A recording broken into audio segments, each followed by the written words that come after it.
오늘 말씀을 가지고 거룩을 향해서 걸어가다라는 제목으로 같이 말씀을 나누도록 하겠습니다. 레위기의 말씀은 선민이 된 이스라엘에게 하나님과 바른 관계를 맺기 위해서 요구되는 제사나 생활의 모습들을 하나님께서 규정해 놓으신 율법의 책입니다. 1장부터 27장까지 하나님이 수많은 율법들을 그들에게 주셨는데요, 그 레위기의 말씀을 빨래하듯이 짠다면 하나의 단어가 똑 하고 떨어집니다. 그것은 바로 거룩입니다. 거룩. 하나님께서 이스라엘 백성들을 애굽에서 끌어내시고 그들을 가나안으로 옮기신 이유와 목적은 거기에 있는 거예요. 하나님의 거룩한 나라를 세우기 위해서, 하나님의 거룩한 백성을 세우기 위해서.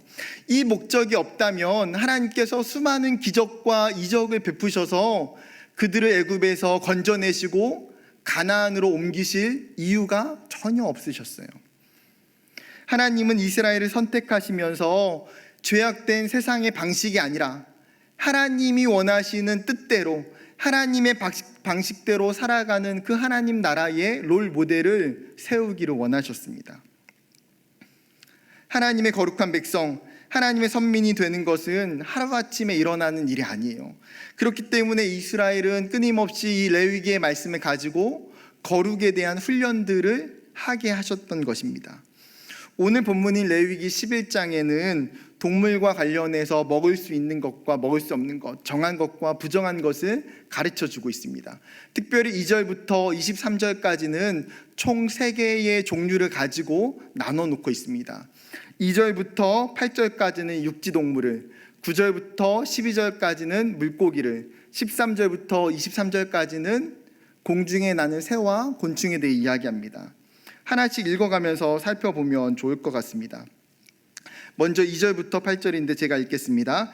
이스라엘 자손에게 말하여 이르라. 육지의 모든 짐승 중 너희가 먹을 만한 생물은 이러하니 모든 짐승 중 굽이 갈라져 쪽발이 되고 새김질하는 것은 너희가 먹되 새김질하는 것이나 굽이 갈라진 짐승 중에도 너희가 먹지 못할 것은 이러하니 낙타는 새김질은 하되 굽이 갈라지지 아니하였으므로 너희가 부정하고 사반도 새김질을 하되 굽이 갈라지지 아니하였으므로 너희에게 부정하고 토끼도 새김질을 하되 굽이 갈라지지 아니하였으므로 너희에게 부정하고 돼지는 굽이 갈라져 쪽발이로 돼 새김질을 못함으로 너희에게 부정하니 너희는 이러한 고기를 먹지 말고 그 주검도 만지지 말라. 이것들은 너희에게 부정하니라. 지금 과거 이스라엘에게 먹을 수 있는 육지동물을 이야기하면서 먹을 수 있는 것과 먹을 수 없는 것을 이야기해요. 근데 이 본문에서 굉장히 충격적인 소식을 듣게 됩니다. 그 안에 뭐가 있습니까? 삼겹살과 김치찌개, 족발, 수육, 순댓국, 곱창, 이런 음식의 재료가 되는 돼지가 이 안에 들어가 있어요. 제가 지난주 이번주 먹었던 거를 생각해 보니까 삼겹살, 목살, 김치찌개, 제육볶음, 심지어 오늘 레위기 21장 설교해야 되는데 점심에 돈가스를 시켜주셨어요. 교회에서. 저는 모세의 시대의 율법으로 본다면 굉장히 거룩하지 못한 사람이에요. 본문을 보면서 얼마나 감사한지, 주님, 제가 예수님 이후에 대한민국에서 태어난 게 주님 너무 감사해요. 할렐루야. 돼지고기 먹을 수 있는 게 얼마나 복인지요, 주님. 지금도 여전히 이슬람은 이 레위기 11장의 말씀을 가지고 코란에서 돼지고기를 먹지 말라 했기 때문에 부정한 음식으로 먹지 못해요. 이 충격에서 빠져나와서 다시 본문을 자세히 보면 육지 짐승의 조건들 중에서 3절에 이야기합니다. 2가지를. 굽이 갈라져 있는 쪽발이 있는 동물이나 새김질을 하는 동물, 이 2가지 조건을 전부 만족해야 먹을 수 있다는 거예요. 둘 중에 하나만 되면 어떻습니까? 그것도 먹지 못해요. 예를 들어서 4절의 낙타는 새김질을 하지만 굽이 갈라져 있지 않기 때문에, 또 사반과 토끼도 그렇기 때문에 부정해요. 이제는 반대로 7절에 보게 되면 돼지는 뭐합니까? 굽이 갈라져 있지만 새김질을 하지 못하기 때문에 부정해요. 이것이 육지 동물에 대한 규정이에요. 그리고 나서 그 다음에 9절부터 12절에 물고기에 대해 이야기합니다. 읽겠습니다. 물에 있는 모든 것 중에서 너희가 먹을 만한 것은 이것이니 강과 바다와 다른 물에 있는 모든 것 중에서 지느러미와 비늘이 있는 것은 너희가 먹되 물에서 움직이는 모든 것과 물에서 사는 모든 것 곧 강과 바다에 있는 것으로서 지느러미와 비늘 없는 모든 것은 너희에게 가증한 것이라. 이들은 너에게 가증한 것이니 너희는 그 고기를 먹지 말고 그 주검을 가증히 여기라. 수중생물의 지느러미와 비늘 없는 것은 너희가 혐오할 것이니라. 수중에 있는 물고기 중에 먹을 수 있는 조건이 9절에 두 가지가 있습니다. 뭡니까? 지느러미가 있고 그 다음에 비늘이 있는 것. 비늘이 없는 생선인 장어, 아귀, 메기, 미꾸라지 이런 것들은 먹지 못하는 가증한 것이 되는 거예요. 그런데 첫 번째 육지 동물과 비교해서 드러나는 차이가 있어요. 육지 짐승은 부정이란 단어를 쓰잖아요. 그런데 물고기는 지금 뭐라고 씁니까? 부정이 아니라 가증한 것을 써요. 가증하다라는 단어는 이 제의적인 용어로서 부정보다도 좀 더 센 거예요. 즉 이스라엘 백성이 가증한 것을 만지면 그 사람은 부정하게 된다고 여겨졌어요. 즉 이런 물고기들을 먹는 것을 넘어서 뭐예요? 만지지도 말고 잡지도 말라는 거예요. 제가 대학교를 서울로 오기 전에 전라도 시골에서 살았는데 저의 어릴 적 주특기가 미꾸라지 잡는 거였어요. 제가 참 미꾸라지를 잘 잡아요. 그 논이나 이렇게 수로에서 미꾸라지를 잡아다가 제가 역전 앞에 있는 추어탕집에 가져다가 팔았어요. 제가 그래도 나름 추어탕집에 국내산 미꾸라지를 납품한 사람이에요. 제가 중국산 아니고 국내산 미꾸라지 잡아서 납품한 사람. 그러면 추어탕집에서 이렇게 돈을 좀 주면 그거 가지고 새우깡 사 먹고 그게 저의 놀이였어요. 그런데 구약에 보면 저는 어떤 사람입니까? 가증한 사람, 부정을 넘어서는 사람. 만져서는 안 되는데 열심히 잡고 또 열심히 먹고. 저는 구약에 태어나면 정말 안 되는 사람이에요. 그 다음에 13절과 23절을 보면 이번에는 새와 곤충에 대해 이야기합니다. 새 중에 너희가 가증히 여길 것은 이것이라. 이것들은 가증한즉 먹지 말지니 곧 독수리와 솔개와 물수리와 말똥가리와 말똥가리 종류와 까마귀 종류와 타조와 타흐마스와 갈매기와 새매 종류와 올빼미와 가마우지와 부엉이와 흰 올빼미와 사다새와 너새와 황새와 백로 종류와 오디새와 박쥐니라. 날개가 있고 네 발로 기어다니는 곤충은 너희가 혐오할 것이로되 다만 날개가 있고 네 발로 기어다니는 모든 곤충 중에 그 발에 뛰는 다리가 있어서 땅에서 뛰는 것은 너희가 먹을지니 곧 그 중에 메뚜기 종류와 배짱이 종류와 귀뚜라미 종류와 팥중이 종류는 너희가 먹으려니와 오직 날개가 있고 기어다니는 곤충은 다 너희가 혐오할 것이니라. 세 번째 지금 새랑 곤충을 이야기하는데 첫 번째랑 두 번째랑 또 달라요. 부정하거나 가증한 것을 이야기하지 않고 아예 부정한 새의 종류를 20가지를 이야기해요. 대부분 매나 독수리나 부엉이나 까마귀 종류가 많은데 이 새들의 공통점은 되게 포악한 성격을 가지고 있는 맹금류이거나 짐승의 시체를 먹는 종류들이에요. 곤충의 경우는 어떻습니까? 날개가 있고 기어다니는 것은 부정해요. 먹을 수 있는 곤충은 메뚜기 종류로서 날개가 있고 또 뛰어다니는 다리가 있어야 먹을 수 있어요. 이처럼 지금 레위기 11장은 정한 동물과 부정한 동물을 나누어 놓아요. 그리고 유대인들은 이것을 굉장히 철저하게 지켰어요. 우리가 그 사실을 어디에서 알 수 있습니까? 사도행전 10장에 보게 되면 베드로가 환상을 보게 돼요. 어떤 환상입니까? 하늘이 열리고 그 하늘에서 큰 보자기가 내려오는데 그 보자기 안에 다양한 동물들이 있어요. 사도행전 10장 12절 그 안에는 땅에 있는 각종 네 발 가진 짐승과 기는 것과 공중에 다니는 것들이 있더라. 지금 육지동물과 파충류와 새들이 있었는데 그것이 환상 가운데에 내려오면서 음성이 뭐라고 들립니까? 그것을 잡아 먹으라고 이야기해요. 그러자 베드로가 이렇게 대답합니다. 14절 베드로가 이르되 주여 그럴 수 없나이다. 속되고 깨끗하지 아니한 것을 내가 결코 먹지 아니하였나이다 한데 절대 먹을 수 없다는 거예요. 왜냐하면 거기에 담겨져 있는 동물이 지금 이 레위기 11장에서 하나님이 이야기하셨던 부정한 동물들이 있었던 것 같아요.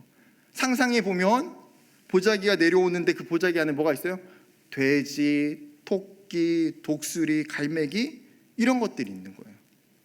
베드로는 지금까지 레위기의 율법을 철저히 지키면서 자신은 한 번도 이러한 부정한 것을 먹어본 적이 없다라고 하나님께 이야기해요.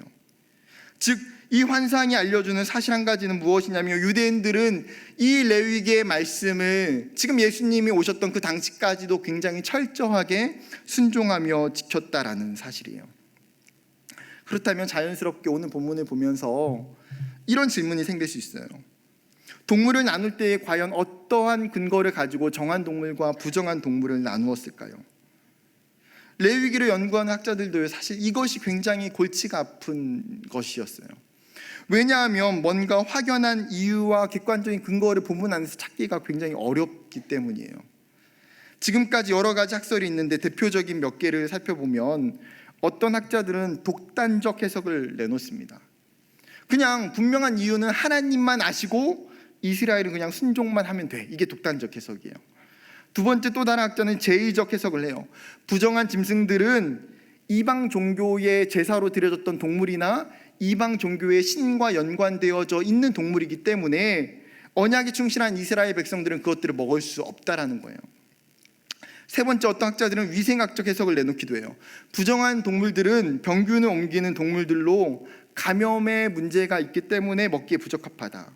돼지고기는 손모충의 원인이 될 수도 있고, 토끼는 야토병의 전염자가 될 수도 있고, 지느러미와 비늘이 없는 고기는 위험한 박테리아를 감염시키는 원인이 될 수 있고, 맹금류와 썩은 고기를 먹는 새도 마찬가지라고 주장해요. 그러나 이러한 견해들 모두 일부분은 다 맞을 수 있지만 사실 정확한 이유나 근거는 되지 못해요. 최근에 레위기를 연구하는 메리 더글라스라는 학자가 새로운 해석을 내놓았는데, 이 더글라스는 제의적인 관습과 또 사회적인 가치를 함께 병행해서 온전함과 정상적인 것에 대해 이야기해요. 즉 쉽게 말하면 동물이라고 하는 것은 각자의 영역에 맞는 정상적인 행동 양식이 있다는 거예요. 각자의 삶에 맞는 기본적인 구조가 있다는 거죠. 공중의 새는 두 날개가 있어야 되고 걸을 수 있는 다리가 있어야 되고, 물고기는 지느러미와 비늘이 있어야 되고, 육지동물은 뛸 수 있는 갈라진 굽이 있어야 된다는 거예요. 그나마 개인적으로 이 의견이 완벽하진 않지만 설득력이 있다고 보여져요. 하나님이 어떤 의도로 어떤 방법으로 정한 짐승과 부정한 짐승을 나누었는지는 우리가 100% 알 수 없지만, 이것보다도 더 중요한 것은 무엇이냐면 사실 하나님이 지금 이스라엘에게 이 음식법을 주신 목적이 무엇인가 하는 거예요. 목적이 무엇인가? 여러분, 음식법이 존재하는 목적이 무엇일까요? 우리는 레위기 10장 10절과 그리고 오늘 본문인 11장 44절과 45절을 통해서 그 목적을 발견할 수 있어요. 먼저 10장 10절에 이렇게 이야기합니다. 그리하여야 너희가 거룩하고 속된 것을 분별하며 부정하고 정한 것을 분별하고. 지금 앞에 이야기들은 제사의식과 관련된 것들이에요. 제사의식을 시행할 때의 중요한 가치가 거룩하고 속된 것을 분별하고 부정하고 정한 것을 구별해서 너희가 제사 드릴 때 하나님 백성으로서 거룩해야 된다라는 거예요. 그런데 이 제사 드릴 때의 거룩의 개념, 이 예배 드릴 때의 거룩의 개념이 지금 11장에 와서 동일한 개념으로 쓰여져요. 44절과 45절, 나는 여호와 너희 하나님이라. 내가 거룩하니 너희도 몸을 구별하여 거룩하게 하고 땅에 기는 길짐승으로 말미암아 스스로 더럽히지 말라. 나는 너희의 하나님이 되려고 너희를 애굽 땅에서 인도하여 낸 여호와라. 내가 거룩하니 너희도 거룩할지어다. 음식법을 주신 목적이 내가 거룩하니까 너희도 거룩하라는 거예요. 하나님 우리에게 거룩의 존재의 거룩화를 위해서, 나는 인간이, 나는 내가 창조한 나의 자녀들이 거룩하게 되기를 원한다라는 것이죠. 하나님은 두 번이나 반복해서 이야기하세요. 거룩하게 하라, 거룩할지어다.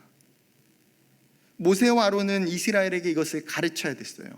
이스라엘 백성들이 하나님이 택하셨고 너희가 하나님의 정결한 백성, 거룩한 백성이라는 그 정체성을 가르치는 것, 너희가 세상에 있는 다른 이방 민족과 다르다는 것을 이 레위기를 통해서 또 음식의 이 규례를 통해서 가르치고 있는 거예요. 육군사관학교는 3금이 있었습니다. 술과 담배와 결혼을 못하게 하는 3금 정책이에요. 사관생도 시절에는 결혼할 수 없어요. 심지어 같은 사관생도끼리는 이성교제도 금지했어요. 학교 안에서 담배도 안 되고요, 술도 안 돼요. 한 번은 동기생이 생일날 음주를 했다가 7명이서 같이 퇴교를 당하는 일이 과거에 있기도 했어요. 최근에 65년 만에 학교 밖에서 사복을 입고 술을 마시는 것 정도 허용되는 규정으로 바뀌었어요. 여러분, 육군사관학교가 왜 이런 엄격한 규제를 했을까요? 그것은 육군사관생도라는 정체성 때문이에요. 이 나라의 지도자가 될 사람들의 행위가 문란하거나 도덕적으로 문제가 있어서는 안 된다는 거예요. 바른 인성과 바른 삶이 있어야 이 나라를 이끌 수 있는 지도자가 될 수 있다는 거죠. 여러분, 세속주의적인 세상도 특별한 지도자들을 양성하기 위해서는 엄청난 규율을 가지고 있어요. 하물며 하나님의 백성, 하나님의 군사를 만드는 것에 있어서 거룩하기 위한 규정과 율법이 있는 것은 그리 특별한 일이 아니라는 거예요. 특히 세상으로부터 자신을 거룩하게 지키기 위해서 분명한 규율과 율례가 필요해요. 이스라엘은 거룩한 백성이 되기 위해서 부정한 것으로부터 멀리해야 되고, 먹는 것을 절제하는 훈련을 통해서 자신의 욕망을 다스리는 훈련을 하게 되는 거예요. 성경은 음식의 규례는 결국 무엇입니까? 거룩을 지향해 가는 작용을 하게 하는 거예요. 거룩하게 살게 하는 작용. 이러한 거룩이 레위기의 말씀을 받고 있는 이스라엘에게만 해당될까요? 이스라엘만 거룩한 백성이고 이스라엘만 거룩한 나라입니까? 흔히 교회 안에서 여러분, 교회 다니는 신앙인들을 부를 때 뭐라고 부르시나요? 우리가 뭐라고 부릅니까? 성도라고 부르잖아요. 성도. 사도 바울이 고린도 교회를 향하여서 그 편지 가운데에 그들의 존재를 성도라고 불러요. 고린도전서 1장 2절, 고린도에 있는 하나님의 교회 곧 그리스도 예수 안에서 거룩하여지고 성도라 부르심을 받은 자들과 또 각처에서 우리의 주 곧 그들과 우리 주 되신 예수 그리스도의 이름을 부르는 모든 자들에게. 그리스도인들은 어떤 자들이냐? 예수 안에서 거룩하여진 자들. 다른 말로 하면 그게 성도예요. 이게 그리스도인들을 부르는 가장 중요한 표현. 우리를 일컫는 가장 중요한 표현이 성도예요. 우리는 거룩한 자들이고 거룩한 백성입니다. 그렇게 오늘 거룩을 이야기하고 있는 이 레위기를 통해서 우리가 거룩이 무엇인지, 그리고 정말 거룩하기 위해서 어떻게 살아야 되는지를 하나님의 말씀 앞에 귀를 기울여 들어야 한다는 사실입니다. 거룩이 무엇입니까? 먼저 거룩이 무엇인지 이해하기 위해서는 선행되어야 되는 중요한 이해가 있습니다. 그것은 하나님의 거룩하심이에요. 하나님의 거룩하심. 44절과 45절에 이렇게 이야기합니다. 내가 거룩하니. 하나님은 스스로 자신에 대해서 거룩하다라고 말씀하세요. 하나님의 속성, 하나님의 정말 다양한 성품 가운데에 사랑의 하나님, 자비의 하나님, 공의의 하나님, 심판의 하나님. 그런데 레위기는 그 하나님의 속성 중에서 무엇을 강조해요? 거룩하신 하나님을 강조해요. 하나님은 거룩하신 분이라는 거예요. 레위기뿐만 아니라 수많은 선지자들이 하나님을 향해서 거룩하신 분이라고 이야기해요. 이사야 선지자도 하나님을 표현하면서 거룩하신 이가 이르시되, 거룩하신 하나님이라고 이야기해요. 호세아 선지자도 11장 9절에 내가 하나님이요 사람이 아님이라, 내 가운데 있는 거룩한 이니. 즉 나는 사람이 아니고 거룩한 자라고 표현하시죠. 하박국 선지자도 3장 3절에서 하나님을 거룩한 분이 오신다라고 표현하고 있어요.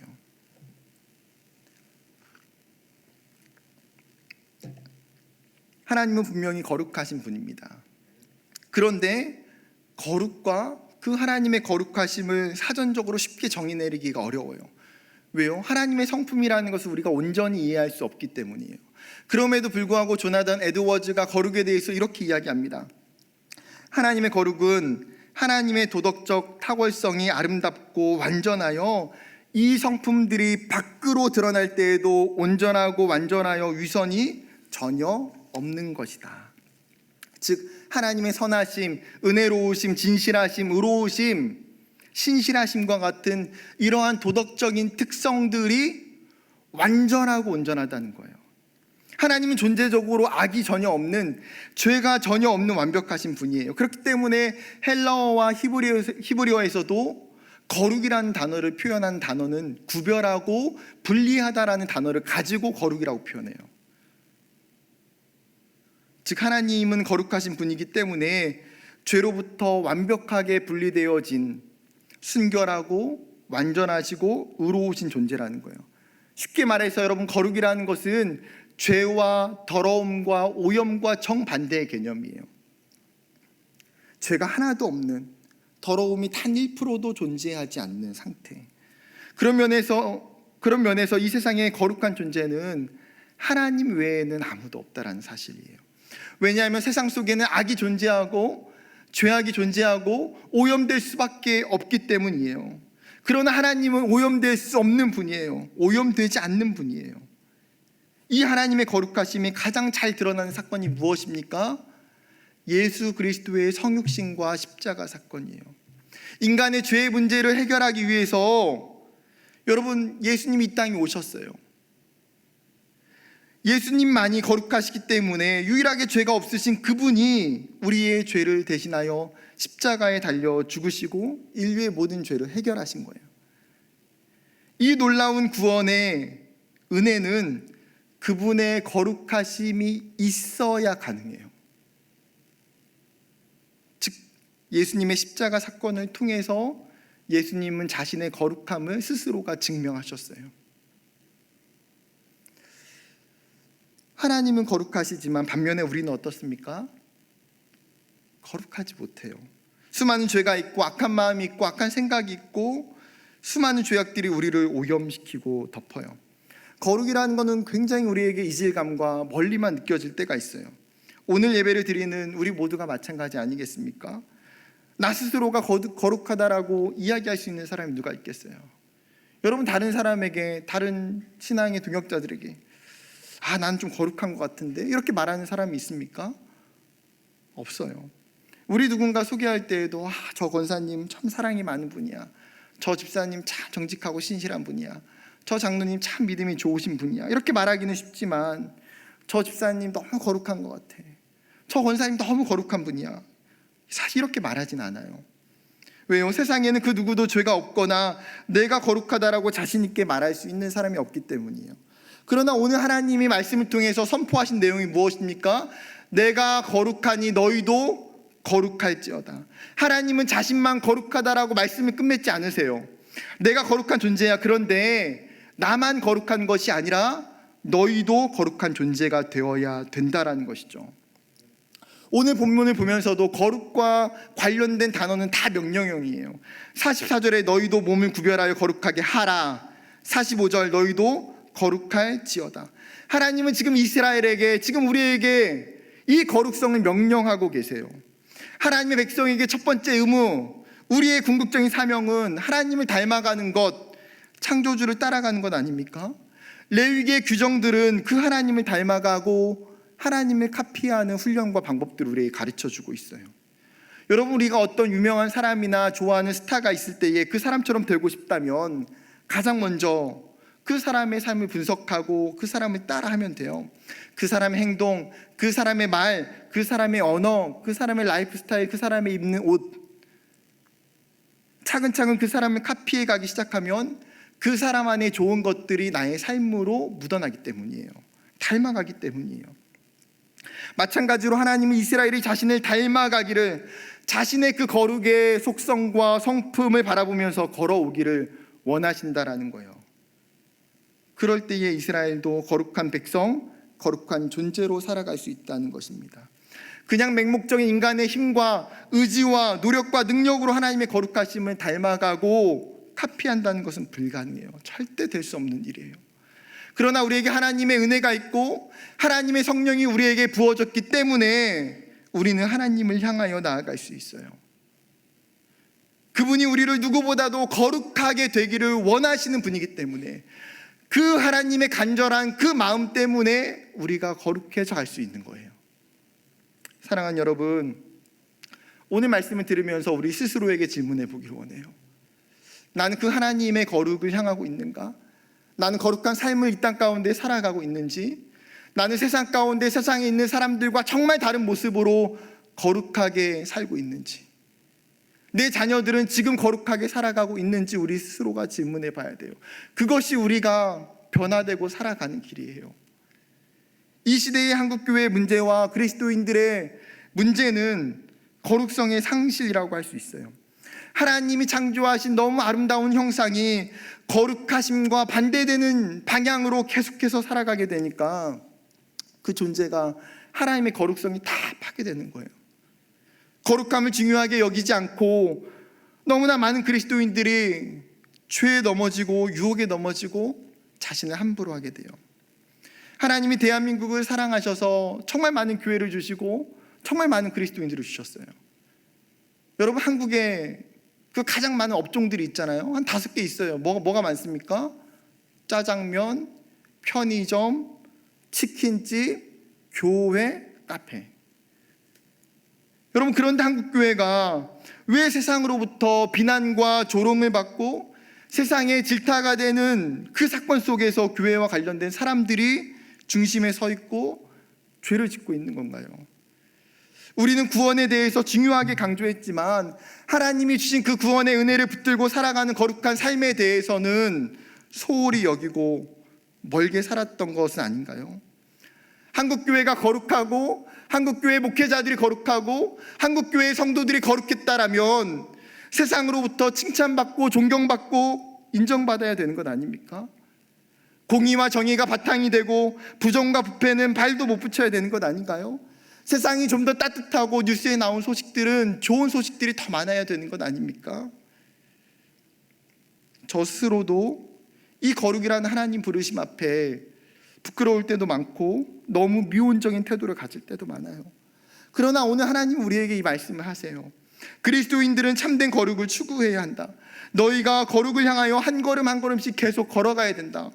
왜 그렇습니까? 거룩함이 자동적으로 주어지는 것이 아니기 때문이에요. 하정환 목사의 거룩의 연습이라는 책에서 이렇게 이야기합니다. 거룩은 의지이다. 모든 것이 하나님의 은혜로 되는 것이지만 거룩에 이르는 것은 우리의 의지와 의도가 필요합니다. 다시 말해 우리가 구원받은 믿음은 하나님의 은혜가 우선하지만 거룩은 우리의 믿음과 의지가 우선합니다. 그러므로 거룩은 추구하는 것입니다. 분명 성령께서 우리에게 감동을 주시지만 거룩은 우리의 의지입니다. 주어진 대로 흘러가는 신앙이 아니라 의지적 신앙, 사모하고 추구하는 수도적 노력이 중요합니다. 저는 하정환 목사님이 거룩이 의지고 거룩이 추구라고 하는 이 표현이 참 가슴에 와닿아요. 어떤 의도로 어떤 포인트로 강조하기 위해서 하신 말인지 공감이 돼요. 왜냐하면 저조차도 거룩을 추구하지 않고 거룩을 향한 내 의지를 분명히 밝히지 않을 때에 내 안에 거룩한 삶이 드러나지 않고 순간순간 무너지는 제 모습을 발견하기 때문이에요. 거룩은 하나님이 주신 은혜를 기반으로 하지만 우리가 그 하나님을 닮아가기 위해서 노력하는 삶의 태도예요. 수도적인 노력이 필요하고 거룩의 연습, 거룩의 실습, 거룩의 임상, 거룩의 체험이 지속적으로 계속적으로 필요해요. 사랑하는 여러분, 오늘 하나님은 이 시대의 하나님의 백성들을 향해서 이 간절한 부탁을 말씀하시는 것 아닐까요? 진짜 그리스도인, 진짜 하나님의 백성으로 너희가 되기를 꿈꾼다면 너희 안에 거룩이 심겨져야 된다. 거룩을 사모하고 추구해야 된다. 그 거룩함을 인하여서 변화되는 삶을 살아야 된다. 예수 그리스도를 닮고자 하는 그 의지와 태도가 우리의 삶의 자리에서 살아나야 돼요. 올 한 해 우리의 신앙이 거룩을 향해서 걸어가게 되기를 주님의 이름으로 축복합니다.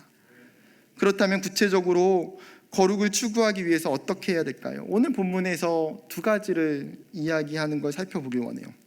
첫 번째는 거룩의 일상성을 깨달아야 돼요. 하나님은 이스라엘 백성에게 지금 거룩을 훈련하고 가르치면서 갑자기 먹을 수 있는 것과 먹을 수 없는 것을 이야기해요. 레위기 11장 읽으면서 어떤 분들은 이런 질문이 있을 수 있어요. 아니 목사님, 거룩이랑 먹는 거랑 무슨 의미가 있습니까? 거룩이랑 밥이랑 무슨 의미가 있나요? 왜 동물이고 왜 음식이고 왜 밥입니까? 여러분, 음식은 사람의 생존을 위한 가장 필수적인 요소예요. 일상 속에서 매일마다 접하는 것, 즉 음식은, 그렇기 때문에 음식 규례는 가장 일상적인 곳에서 매일의 삶에서 거룩을 실천하게 하는 작용을 준다는 거예요. 즉 매일의 식사가 거룩과 직결되는 거죠. 그들은 매 식사 때마다 혹은 음식을 준비하면서 이 레위기의 정결 음식을 곱씹어 보면서 하나님이 이스라엘에게 자신들에게 말씀하셨던 그 거룩을 다시 기억하고 거룩을 지키고 거룩에 순종하고자 힘써요. 그렇기 때문에 레위기 11장을 통해서 거룩의 일반화, 거룩의 일상화, 거룩의 보편성을 이야기하는 거예요. 거룩은 굉장히 소소하고 거룩은 굉장히 흔하고 거룩은 굉장히 일상적이라는 거죠. 우리가 거룩과 멀어지게 된 배경 중에 하나는 하나님이 말씀하시는 거룩을 온전히 이해하지 못한 거예요. 우리가 기존의 한국교회가 과거에 강조했던 게 뭡니까? 거룩의 특별성과 거룩의 제한성이잖아요. 한국교회가 가르쳤던 거룩이 뭐예요? 몇 시간씩 기도하는 것, 성경 통독 몇 독하는 거, 방언하는 거, 기도해서 아픈 몸이 치유되고 귀신이 떠나가는 것, 선교지에 가서 복음 전하다가 순교하는 것, 밤에 소나무 붙잡고 정말 기도하면서 소나무 뿌리 뽑는 것, 예배 때 정말 눈물을 흘리면서 뜨겁게 찬양하고 기도하는 것. 한국교회의 거룩은 굉장히 특별한 영적인 현상과 사역들로 가르칠 때가 얼마나 많았는지요. 저도 그렇게 참 많이 배웠어요. 그래서 저도 정말 거룩해지고 싶어서 제가 청년 때, 대학생 때 한 달에 2-3번씩 청계산 기도원에 올라가서 맥없는 나무 붙들고 기도 많이 했어요. 나무 뿌리 나도 뽑아보겠다, 주님. 제가 이름이 기도인데 그래도 뭔가 하나라도 뽑아야 되지 않겠습니까? 지금 생각해보면 나무가 무슨 죄가 있고 무슨 상관이 있어요. 여러분, 나무 잡고 기도해 보신 분들은 다 안 뽑혀요. 안 뽑혀. 그러면 안 뽑히니까 옆에 있는 거 뭔가 만만해 보이는 거 가서 막 흔들어 봐요. 뿌리 뽑으려고. 진짜 왜 그랬는지 모르겠어요. 여러분, 성경은 특별한 영적 현상과 능력만 거룩이라고 이야기하지 않아요. 뭐라고 말합니까? 너희가 밥 먹는 것이 거룩이다. 너희가 삶에서 행하는 너희의 모습과 태도가 거룩이야. 너희가 일상의 자리에서 보여지는 하나하나가 거룩이라고 이야기해요. 그러면 진짜 거룩이 무엇입니까? 다른 사람에게 먼저 인사하고 다가가는 것이 거룩이에요. 회사나 교회나 타인들을 볼 때 비판하지 않는 것이 거룩이에요. 사랑하는 아내에게, 자녀들에게 친절한 말, 힘이 되는 말을 하는 것이 거룩이에요. 길거리에 쓰레기를 버리지 않는 것, 그게 거룩이에요. 지하철이나 버스에서 노약자가 있을 때 자리를 양보하는 것이 거룩이에요. 누군가 힘들 때 맛있는 식사를 대접하고 커피 사주는 것, 그게 거룩이에요. 누가 고통스러운 시간들을 보낼 때에 함께 있어주고 기도해주는 것이 거룩이에요.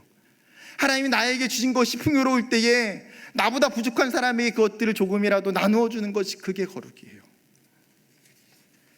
하나님은 우리에게 이것이 거룩이라고 지금 레위기 11장을 통해서 말씀하고 계세요.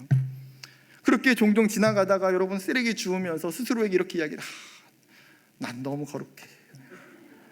막 누구를 막 비판하고 싶고 막 욕하고 싶은 마음이 있다가도 막 칭찬하면서, 그래 잘했어, 나는 역시 거룩해. 여러분, 엘리베이터나 집 앞에서 먼저 인사하는 우리 자녀들을 보면, 아들아 딸아, 그게 거룩이야. 너 진짜 거룩한 것 같아. 이게 틀리거나 쑥스러운 이야기 아니라는 거예요.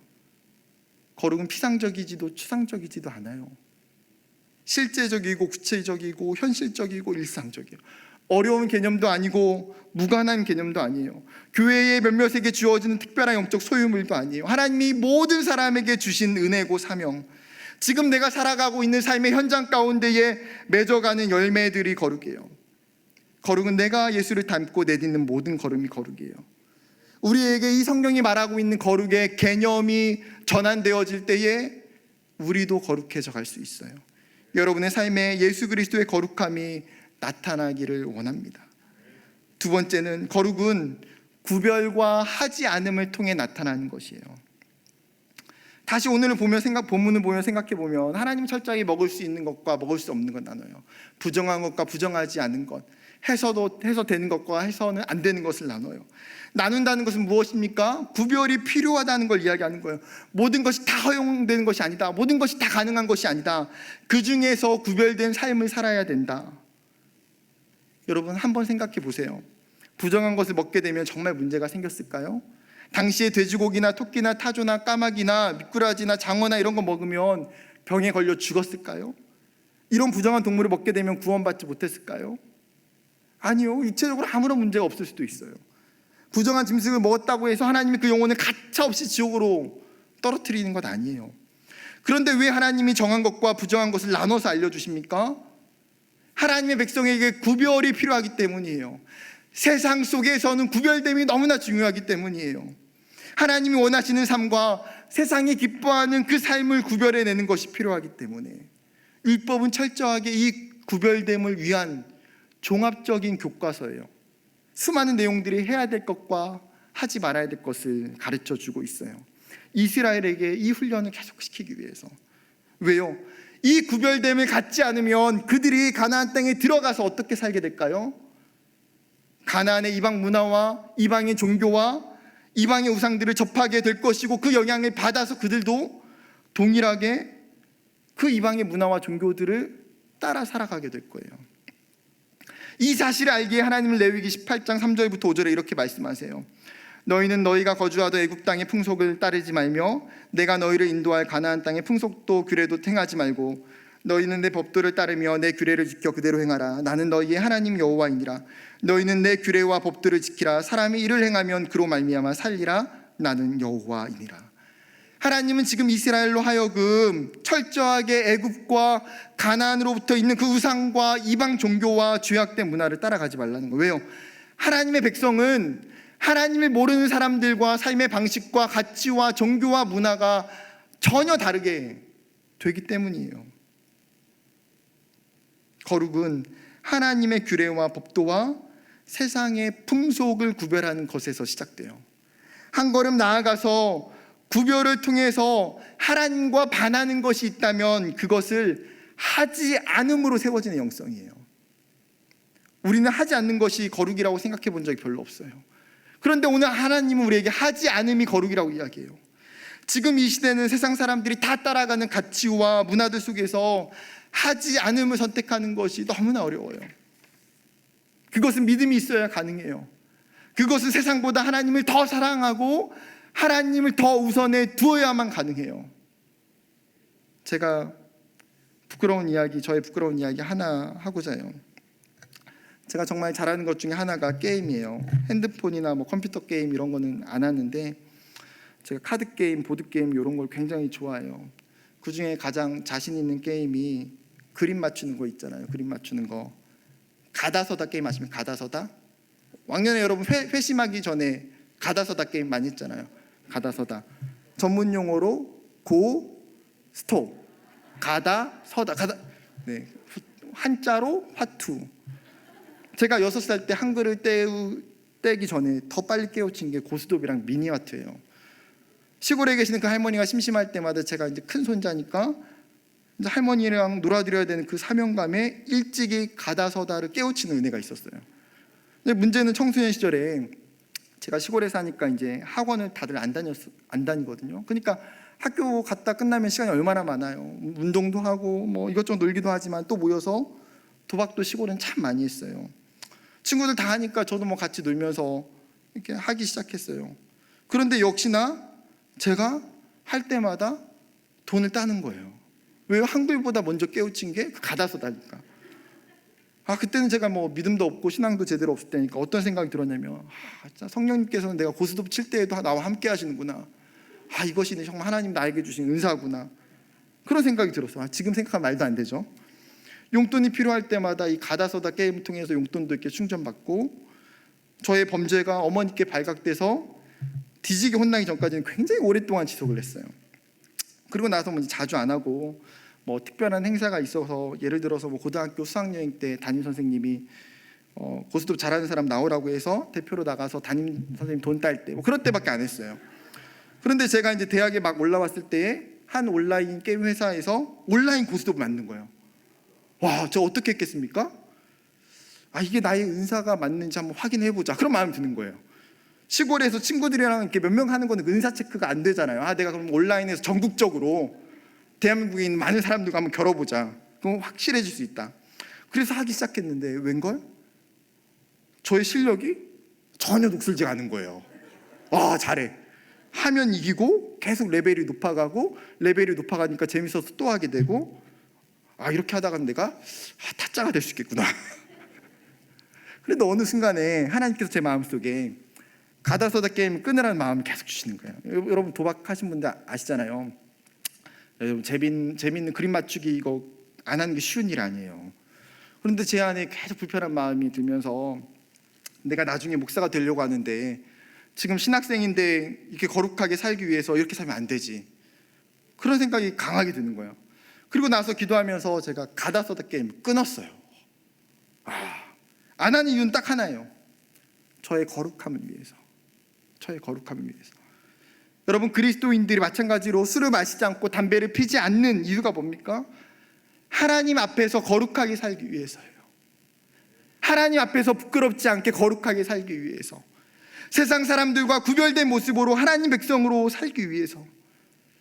여러분, 그리스도인들이 세상에 있는 사람들과 다르지 않다면, 세상 사람들이 추구하고 좋아하고 유행하고 하는 모든 것들이 그리스도인들조차도 동일하게 따라간다면 우리에게 있는 믿음과 복음과 신앙이 무슨 의미가 있겠어요? 시대가 발전될수록, 세상에 새로운 것들이 넘쳐날수록 점점 더 어려운 것은 여기에 있어요. 가나안과 같은 이 땅에서 하나님이 기뻐하시는 것과 하나님이 기뻐하시지 않는 것을 구별할 수 있는 구별됨, 그리고 그 하나님이 기뻐하시지 않는 것을 하지 않는 것, 하지 않고 사는 거룩함. 할 수 없어서가 아니라, 못해서가 아니라 하지 않음을 선택하는 거예요.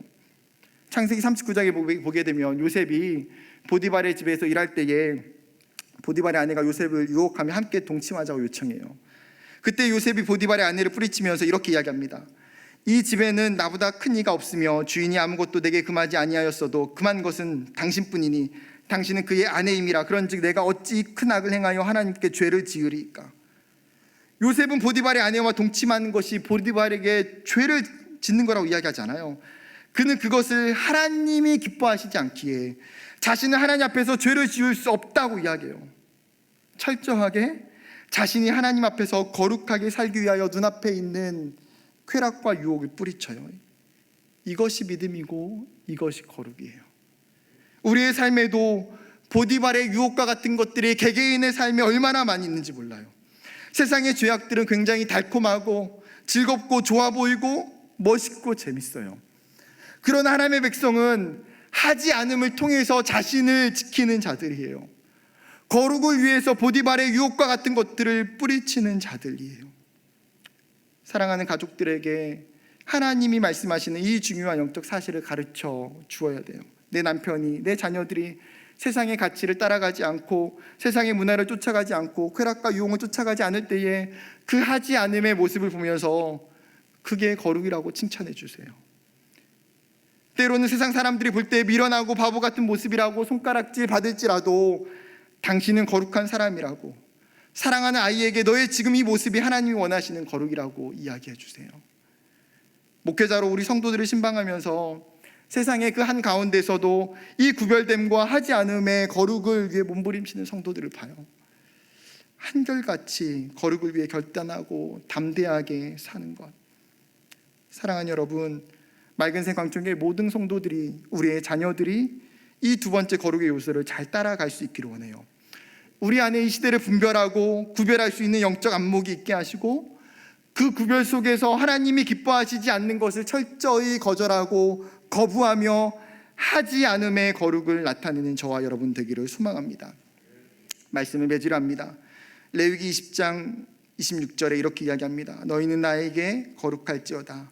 이는 나 여호와가 거룩하고 내가 또 너희를 나의 소유로 삼으려고 너희를 만민 중에 구별하였음이니라. 하나님이 우리를 뭐라고 말씀하세요? 너희가 내 소유고 내 것이래요. 그래서 거룩하게 하나님 만들려고 한대요. 여러분은 하나님의 것입니다. 여러분은 거룩한 하나님의 백성입니다.